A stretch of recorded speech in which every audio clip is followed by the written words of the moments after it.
এখন যেটা কারেন্ট দেখতে পাচ্ছি,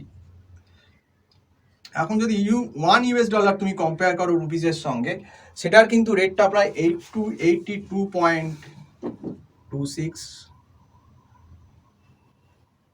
এর সঙ্গে কম্পেয়ার করা যাচ্ছে।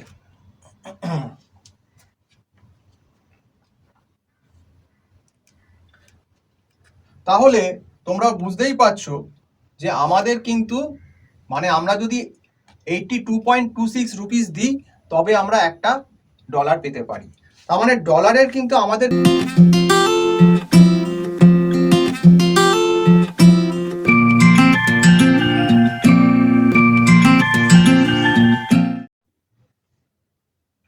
আমি এলিভেটর এডুকেশন থেকে সৌভিক স্যার কথা বলছি। আজকে আমি একটা অত্যন্ত গুরুত্বপূর্ণ টপিক নিয়ে ডিসকাশন করব এবং আমাদের অনেকে জানো কি জানো না আমি জানি না, যারা অভিভাবক বা গার্জেন বা ছাত্রছাত্রীরা যারা আমার এই ভিডিওটা দেখছো, যদি দেখতে হয় পুরো ভিডিওটাই দেখো, তাহলে কিন্তু তোমরাও আমাদের ইন্ডিয়ার ভবিষ্যৎ সম্বন্ধে অনেকটাই কিন্তু অবগত হবে, যেটা কিন্তু একদম প্র্যাকটিক্যাল। যেটা আমরা শুনতে পাচ্ছি সেটা জানি না কতটা ইমপ্লিমেন্টেশন পুরোপুরি হবে, সেটা হচ্ছে এনইপি মানে ন্যাশনাল এডুকেশন পলিসি যেটা করতে চলেছে, সেইটা হচ্ছে বলছে যে 2024-এর পর মানে 2025 থেকে হয়তো আর ক্লাস 10-এর যে বোর্ড এক্সামটা হতো সেটা হয়তো আর হবে না, সেটা হয়তো তুলে দেওয়া হবে। মানে যারা স্কুল লেভেলে পড়বে তারা বড় পরীক্ষা গিয়ে দেবে, সেই ক্লাস 12-এ বোর্ড এক্সাম দেবে। 10-এ কোনো আর নাকি বোর্ড এক্সাম থাকবে না, এটা কিন্তু ইমপ্লিমেন্টেশন নাকি হওয়ার পথে চলে এসেছে। সেটা হয়তো 24 সালেই হয়তো লাস্ট হয়তো ক্লাস 10 হতে পারে, তারপর নাকি 25 সাল থেকে আর ক্লাস 10 থাকবে না।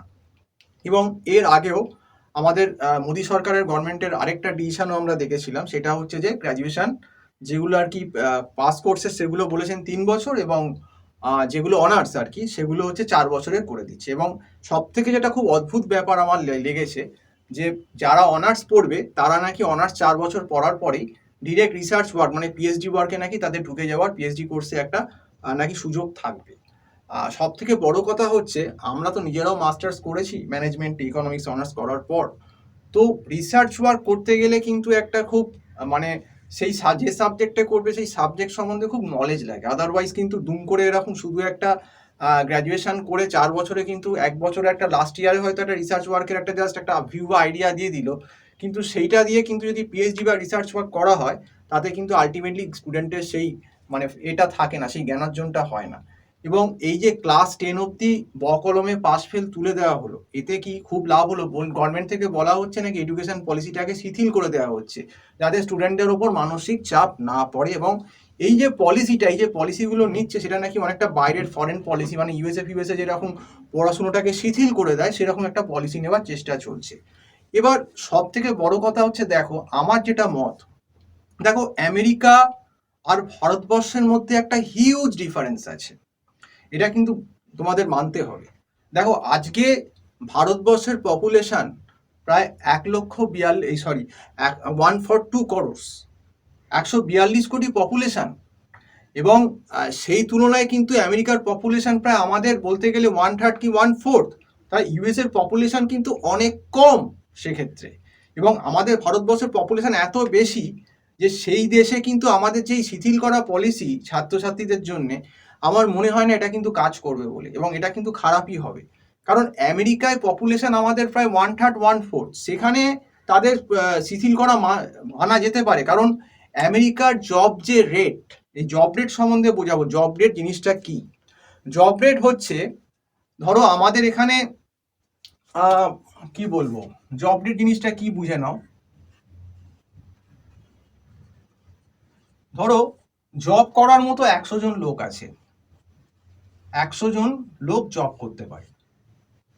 এবার তার মধ্যে দেখা যাচ্ছে, আমি যদি ইউএস এর এক্সাম্পল নিই, এই বর্তমানে যেটা এস্টিমেশন দেওয়া হচ্ছে, সেক্ষেত্রে এই 100 জনের ভেতর মানে ওয়ার্কিং পার্সন মানে জব করতে পারে এরকম ডিজার্ভিং ক্যান্ডিডেটের ভেতর বলছে 62 জনই কাজ করছে। এইটা হচ্ছে ইউএস এর প্রেজেন্ট মোটামুটি জব রেট।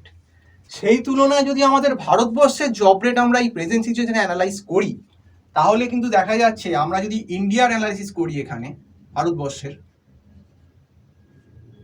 সেইখানে দেখো যদি 100 জন তুমি স্যাম্পেল নাও, 100 তুমি স্যাম্পেল নিলে যারা জব করতে পারে এরকম মানে জবের ডিজার্ভ করে জব পাওয়ার জন্য আমাদের লেবার মার্কেটে, সেক্ষেত্রে দেখা যাচ্ছে যে অনলি বোধহয় সম্ভবত 36.62% মতো জব পায়, মানে তারা জব করতে পারছে 100 জনের ভেতর। তাহলে ডিফারেন্সটা কিন্তু প্রায় হিউজ। তার দুটো কারণ, একটা হচ্ছে ইউএস এর পপুলেশন আমাদের থেকে অনেক কম, আমাদের প্রায় 1/4, এবং ইন্ডিয়ার পপুলেশন অনেক বেশি। এবং ইন্ডিয়ার পপুলেশন এতটাই বেশি, এবং ইন্ডিয়ার কিন্তু যদি পপুলেশনের দিক থেকে দেখো বর্তমান প্রেজেন্ট সিচুয়েশনে, তোমরা এটা সবাই জেনে রাখো, ইন্ডিয়ার পপুলেশন কিন্তু এখন যদি তুমি টোটাল ওয়ার্ল্ড পপুলেশনকে ধরো, টোটাল ওয়ার্ল্ড পপুলেশন যত দেশের যত টোটাল যদি আমরা পপুলেশন করি, তার কিন্তু 17% পপুলেশনই কিন্তু ইন্ডিয়ার। এবং ইন্ডিয়া কিন্তু এখন পপুলেশনে চায়নাকে ছাড়িয়ে গেছে, রিসেন্টলি চায়নাকে কিন্তু ছাড়িয়ে গেছে। এবং চায়নার যেটা অ্যাডভান্টেজ, চায়না কিন্তু বার্থ কন্ট্রোল করছে, একটা চায়নার কিন্তু একটা সুন্দর বার্থ কন্ট্রোল পলিসি এসেছে করছে, যেটা কিন্তু আমাদের ইন্ডিয়ায় কিন্তু নেই, সেটা কিন্তু ইন্ডিয়ান গভর্নমেন্ট এখনো অ্যাপ্লাই করতে পারেনি। কাজেই আমাদের যারা ইকোনমিক্সরা আছেন তারা কিন্তু বলছে ভবিষ্যতের যে বাকি 10 বছর ইন্ডিয়ায় যদি বার্থ কন্ট্রোলটা ঠিকভাবে না করা যায়, এইভাবেই চলতে থাকে, আরও কিন্তু আনএমপ্লয়মেন্ট বা জব রেট কিন্তু আরও কমবে, এটা কিন্তু ফ্যাক্টর। তাহলে এই যে মডেলটা শিথিল করে দিচ্ছে ছেলে মেয়েদের পড়াশুনো, তাদেরকে ছাড় দিয়ে দিচ্ছে, আমাদের দেশে যেহেতু পপুলেশনটা অনেক বেশি এবং জব রেটটা দেখছে অনেকটাই কম, তার মানে কিন্তু একটা জবের জন্য অনেক কম্পিটিশনটা ইউএসএ বা অন্য দেশের থেকে অনেক বেশি আমাদের কম্পিটিশনটা। তাহলে এখানে ব্যাপারটা হয়ে যাচ্ছে কি সার্ভাইভাল অফ দ্য ফিটেস্ট, মানে এখানে যে খুব ভালো আমাদের ভারতবর্ষে সেই কিন্তু ভালো জব পাবে, যে ক্যান্ডিডেট ভালো না সে কিন্তু জব পাবে না। তার মানে ব্যাপারটা হচ্ছে ইউএসএ যে লিবার্টিটা আছে, যে ওদেরকে ফ্লেক্সিবল দেওয়ার এডুকেশন বা এগুলো, সেই লিবার্টি কিন্তু আমাদের ভারতবর্ষে কিন্তু এখনো কোনো সরকার দিতে পারেনি যবে থেকে স্বাধীনতা হয়েছে। এটা কিন্তু খুব বেসিক একটা ফ্যাক্ট। কাজেই আমি আমেরিকার পলিসিতে চলবো, আমেরিকার পলিসিতে হয়তো আমেরিকায় সেটা চলতে পারে, কিন্তু আমাদের ভারতবর্ষের বর্তমান প্রেজেন্ট যে সিচুয়েশন, সেটাতে কিন্তু আমার এই এডুকেশনটাকে যে শিথিল করে দেওয়া হচ্ছে এই পলিসি যে চলবে বলে, অন্তত আমাদের অর্থনীতির যে পরিসংখ্যান বা আমাদের যে ডেটা বলছে, একদম এই ডেটাটা কারেন্ট কিন্তু ডেটা, এটা কিন্তু এই যে ডেটাটা রিসেন্ট আছে সেটা কিন্তু রিফ্লেক্ট করছে না। এটা কিন্তু একটা প্রধান কারণ, এটা তোমাদের বলতে পারি। যেটা হচ্ছে, এখন তোমরা জানো যে এখন আমাদের যদি আমরা কম্পেয়ার করি যে বর্তমানে আমাদের টাকার সঙ্গে ওদের ডলারের, সেখানে কিন্তু একটা বিশাল হচ্ছে, সেটা হচ্ছে $1 এখন যেটা কারেন্ট দেখতে পাচ্ছি। এখন যদি $1 তুমি কম্পেয়ার করো রুপিসের সঙ্গে, সেটার কিন্তু রেটটা প্রায় 82.26 এর সঙ্গে কম্পেয়ার করা যাচ্ছে।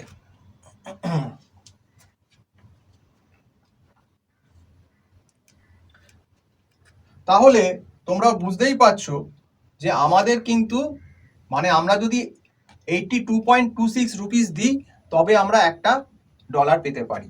তার মানে ডলারের কিন্তু আমাদের কিন্তু টাকার ডিভ্যালুয়েশন হচ্ছে, আমাদের টাকা পড়ছে। তার কারণ হচ্ছে, দেখো আমি তোমাদের 2 বছর আগে এটা কিন্তু রিসেন্ট অ্যানালিসিস, মানে এটা যেটা দিলাম এটা কারেন্ট চলছে তোমাদের, এটা কারেন্ট রেট আমাদের ইকোনমি। এইবার যদি আমরা আরো 2 বছর আগে, এটা তো 2023,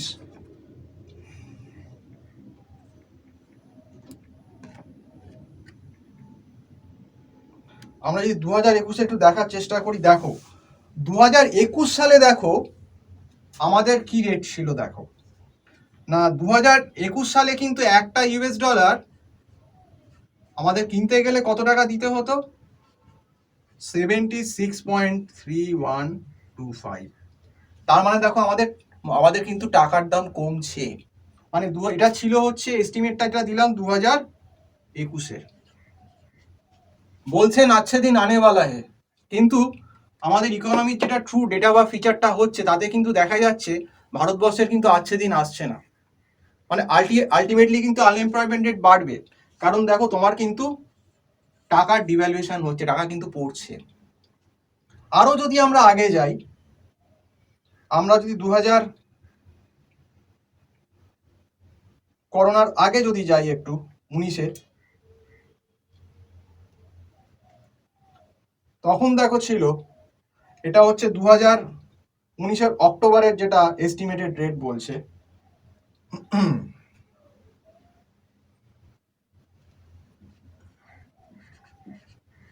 $1 দেখো কিরকম ভাবে, দেখো তার মানে আমাদের এখানে টাকার ভ্যালুটা পড়ছে দিনকে দিন 70.96, এটা ছিল 2019 অক্টোবর। তাহলে এই ডেটাগুলো দেখলেই কিন্তু পরিষ্কার বোঝা যাচ্ছে যে ভারতবর্ষের অর্থনীতির ক্ষয়িষ্ণু অবস্থাটা। তো যখন আমাদের ইকোনমির এই অবস্থা, আমাদের তো বাস্তব জিনিসটা মানতে হবে। আজকে আমরা বুলেট ট্রেন তৈরি করে দিলাম, খুব ভালো কথা যে আমরা চায়না বা জাপানের সঙ্গে টক্কর দেওয়ার চেষ্টা করছি, কিন্তু সেই বুলেট ট্রেনটা চালাবার মতো কি ট্র্যাক মেনটেনেন্স সিস্টেম, যে ট্র্যাকের ওপর দিয়ে যাবে, সেটা কি আদৌ আছে? আমরা তো দেখছি প্রায় এরকম অ্যাক্সিডেন্ট হচ্ছে রেলে। তো সেটা কি, বুলেট ট্রেন তো তৈরি করে দিলেই হলো না, সেইটা যাতে একদম মানে সিকিউরিটি সহকারে চলে, সেই রকম ইনফ্রাস্ট্রাকচার বা সেরকম ফেসিলিটিকে আদৌ কি আমাদের এখন গভর্নমেন্ট দিতে পারবে? সেক্ষেত্রেও কিন্তু সেই সেম ব্যাপার। আমি কোনো পার্টির লোক না, আমরা কোনো না টিএমসি না বিজেপি, আমরা সাধারণ লোক। আমি যেটা বুঝি সেইটা হচ্ছে একদম বাস্তব ডেটা, যেটা কথা বলছে সেই কথা অনুযায়ী যদি এই মডিফিকেশনটা হয়, যে পড়াশুনোটাকে আস্তে আস্তে এরকম শিথিল করে দেওয়া হয় বা একটু খাটো করে দেওয়া হয়, যেখানে প্রথম থেকেই ছেলেমেয়েরার পড়াশুনোর চাপটা বা প্রেশারটা থাকবে না, না 1 থেকে 10 অবধি প্রায় শিথিলই ব্যাপারটা হয়ে যাবে, তাহলে কিন্তু যখন দেখতেই পাচ্ছ আমাদের জব মার্কেটের যে অবস্থা, যে 100 জন ক্যান্ডিডেটের মধ্যে যারা জব ডিজার্ভ করে তাদের মধ্যে মাত্র 36.62% আমাদের এখানে তারা জব পাবে, এরকম ক্যান্ডিডেট মানে সংখ্যাটা তাহলে কত কম, কম্পিটিশন লেভেলটা ইউএস এর থেকে আমাদের কত বেশি। আর ইউএস এরও কিন্তু পপুলেশন তো তোমাকে বললাম যে আমাদের প্রায় 1/3 1/4, তো সেক্ষেত্রে কিন্তু এদের পপুলেশন সংখ্যা অনেক কম, সেই জন্য কিন্তু ইউএস এর লিবার্টিটা আছে এইগুলো ফ্লেক্সিবল করার, আমাদের কিন্তু সেই লিবার্টি নেই। সেই লিবার্টিটা যদি আনতে হয়, তাহলে আমাদের ইকোনমিস্টের ফার্স্ট স্টেপ হচ্ছে পপুলেশন কন্ট্রোল করতে হবে, যেটা কিন্তু চায়না এখন থেকে অনেকদিন আগে থেকেই করতে শুরু করে দিয়েছে। কিন্তু আমাদের গভর্নমেন্টের, কোনো গভর্নমেন্টেরই, আমি শুধু এই গভর্নমেন্টের বিজেপি গভর্নমেন্টের কথা কেন বলবো, আগে কংগ্রেস বা যে গভর্নমেন্টই ছিল না কেন, কোনোদিনই ভারতবর্ষে কিন্তু এই বার্থ কন্ট্রোল যে পলিসিটা, এটা কোনোদিন ইমপ্লিমেন্ট করা হয়নি। তো এই বার্থ কন্ট্রোল পলিসি যতক্ষণ না পপুলেশন চেক করা যাবে, ততক্ষণ পর্যন্ত তুমি যাই পলিসি আনো না কেন, তোমার পক্ষে সম্ভব না। 100 যদি 150-60 কোটি দেশের জনসংখ্যা হয়ে যায় আমাদের ভারতবর্ষের কিন্তু এখন লেবার মার্কেটের অবস্থা খুব খারাপ। কারণ দেখো, একটা এস্টিমেট তোমাদের দেখাচ্ছি, এটা তো আমরা কারেন্ট তোমাদের দিলাম যে 36.62 জব রেট ইন ইন্ডিয়া। দেখা যাক যে আমাদের আগের বছর 2022 সালে কি কন্ডিশন। দেখো যেটা বলছে, ডিসেম্বরে যদি 2022-এর তোমরা এস্টিমেটটা নাও, আমরা যদি নিই, এটা হচ্ছে কারেন্ট জব রেট। আর যদি আমরা 2022 সালে আগের বছরে নিই, তাহলে কিন্তু জব রেট আমাদের বেশি ছিল, 37.1% জব রেট ছিল কিন্তু 2022-এর ডিসেম্বর। তার মানে যদি আমি প্রিভিয়াস ইয়ারের সঙ্গে কম্পেয়ার করি কারেন্ট ইয়ারের, তার মানে তোমরা নিশ্চয়ই বুঝতে পারছো জব রেটটা অনেক বেশি ছিল 2022-এর ডিসেম্বরে। তার মানে 23 সালের কিন্তু মার্কেট আস্তে আস্তে আরো ডিটোরিয়েট করছে, খারাপ হচ্ছে। এটা কিন্তু খুব অ্যালার্মিং বিষয়।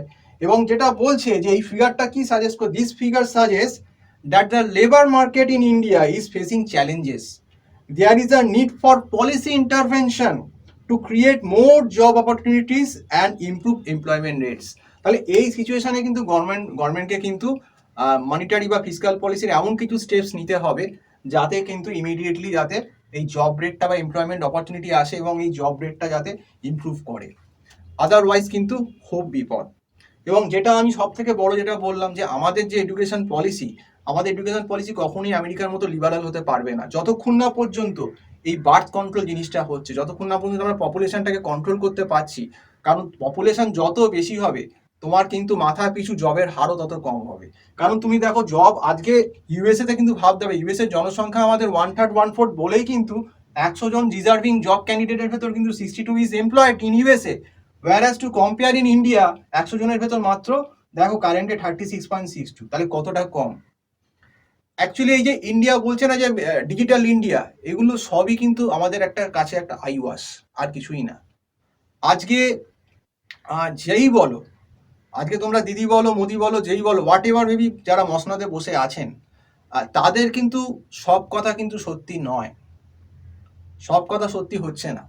কারণ ইকোনমিক ডেটা যেটা বলছে সেটা কিন্তু তাদের সঙ্গে কিন্তু কথাগুলো মিলছে না, বা তাদের যে পলিসিগুলো আজকে নিচ্ছে তাদের সঙ্গে মিলছে না। তো যারা আজকে আমাদের দেশ চালাচ্ছেন বা রাজ্য চালাচ্ছেন, আমার তো প্রশ্ন যে আদৌ কি তারা দেশের ভবিষ্যৎ সম্বন্ধে চিন্তা করেন, না শুধু নিজেদের আখেরটা গুছান?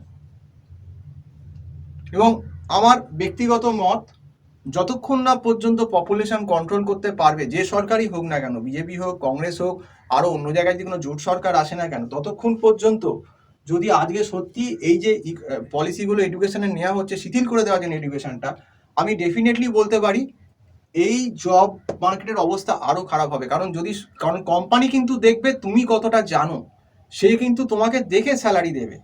তোমার এডুকেশন শিথিল করেছে কি করেনি সেটা কিন্তু কোম্পানি বুঝবে না, দেখতে চাইবেও না। এবং যেহেতু আমাদের এখানে জব রেটটা অত্যন্ত কম কম্পেয়ার টু ইউএস, এবং পপুলেশন অনেক বেশি, সে আমাদের কম্পিটিশনও কিন্তু অনেক বেশি একটা সিঙ্গেল জব পোস্টের জন্য। তাই তোমাদের সবাইকে আমি আবার সাবধান করছি, নিজেরা ভালো করে পড়াশুনো করো, টুকাটুকি করো না। টুকাটুকি করে তোমাদের এমনি কোনো জব ফিল্ডে কোনো নলেজ হবে না, যারা টেকনিক্যাল এতে পড়তে চাও। তো আজকে এই অবধি বললাম। যদি আমার ভিডিওটা ভালো লাগে, অবশ্যই এলিভেটেড এডুকেশন চ্যানেলটাকে তোমরা সাবস্ক্রাইব করো। আজকে এই অবধি বলেই শেষ করছি। নমস্কার।